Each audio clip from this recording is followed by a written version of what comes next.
Sudah tentu. Kesemua ini tak dapat kita nafikan.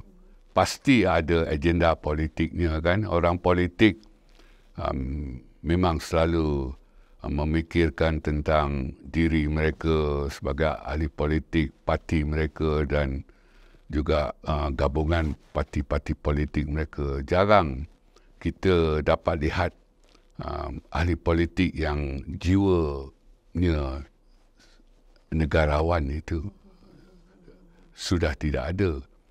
Dan kita pun tak tahulah mengapa perkara ini diangkat. Barangkali untuk mengalih tumpuan yang sepatutnya kerajaan berikan kepada usaha menyelesaikan masalah rakyat yang sengsara sekarang dari segi kos harga barang, inflasi dan sebagainya kan. Maka dialihnya kepada isu ini, jadi semua pun tumpu kepada isu ini dan lupa kepada isu sebenarnya. Kita pun tak tahulah sebab politik di negara kita sejak kebelakangan ini adalah politik yang entah apa-apalah. Kan? Kita pun tak dapat faham lah. Kan? Tak dapat faham langkah-langkah yang diambil itu yang memang memperlihatkan kerakusan orang-orang politik itu sendiri. Tadi Prof ada sebut tentang pencerahan kepada rakyat Malaysia bahawa negara ini bertuan. Jadi pandangan Prof sendiri, siapakah yang berperanan untuk mengambil alih tanggungjawab ni? Kerajaan ke, NGO ke? Dan juga tak ke nampak macam memperkecilkan kaum lain? Tidak. Maknanya sumbangan kaum lain itu kita akui. Maknanya sekarang kalau kita lihat bila ada satu komen baru-baru ini bahawa orang India kurang setia kan. Jadi orang India pun bangkit marah dan orang Cina pun terasa di situ. Dan bagi saya komen itu komen yang betul itu. Dan orang Cina dan India bangkit, lihat sumbangan kami. Kan kami pernah datang ke sini bangunkan negara ini dengan bekerja separuh mati ataupun hampir mati di Lombong Bijih, di ladang estate. Kami bina negara ini. Betul. Itu dari segi state building. Tak dapat dinafikan. Dan ada orang Cina kata kami jadi polis lagi walaupun tak ramai. Jadi askar mempertahankan negara. Betul.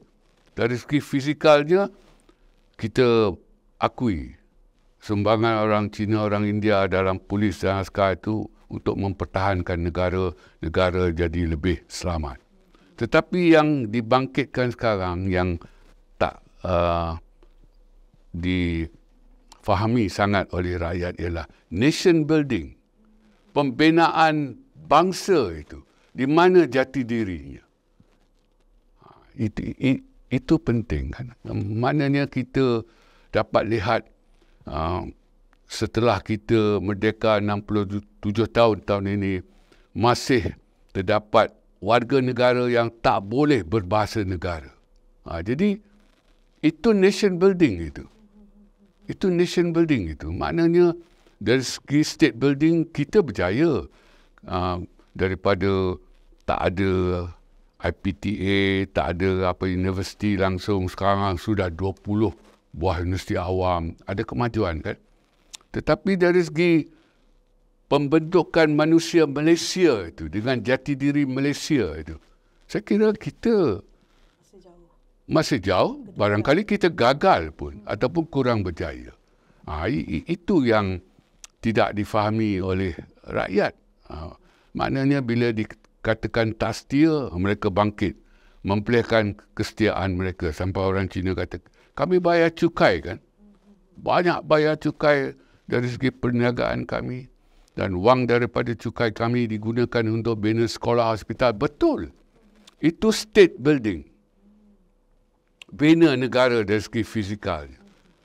bina manusia itu dari segi emosinya, jiwanya supaya menjadi rakyat Malaysia. Itu kita gagal. Kalau kita lihat pembentukan negara bangsa itu di Indonesia lain. Kan di Indonesia berbeza sekali. Orang Indonesia, kalau yang Tionghoa Cina itu pun fasih berbahasa Indonesia, malah sudah hilang bahasa Cinanya, dan mereka bukan saja fasih dalam bahasa Indonesia, mereka bangga terhadap bahasa Indonesia, mereka sayang, mereka taat.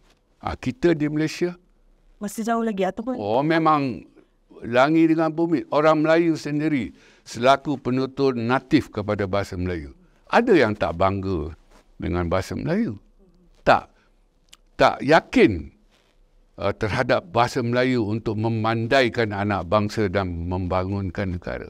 Orang Melayu sendiri, walaupun ada seorang dua, tetapi seorang dua itulah yang menafikan seluruh sejarah orang Melayu. Jadi saya kira kita harus lihat kembalilah. Kita gagal dalam beberapa aspek pembentukan bangsa itu, yang kita nak namakan bangsa Malaysia itu. Walaupun kita ada rukun negara yang kita pinjam ataupun tiru dari Indonesia, ia tak ke mana pun. Kita handal dari segi hafal 5 prinsip itu. Tapi pelaksanaan tu masih?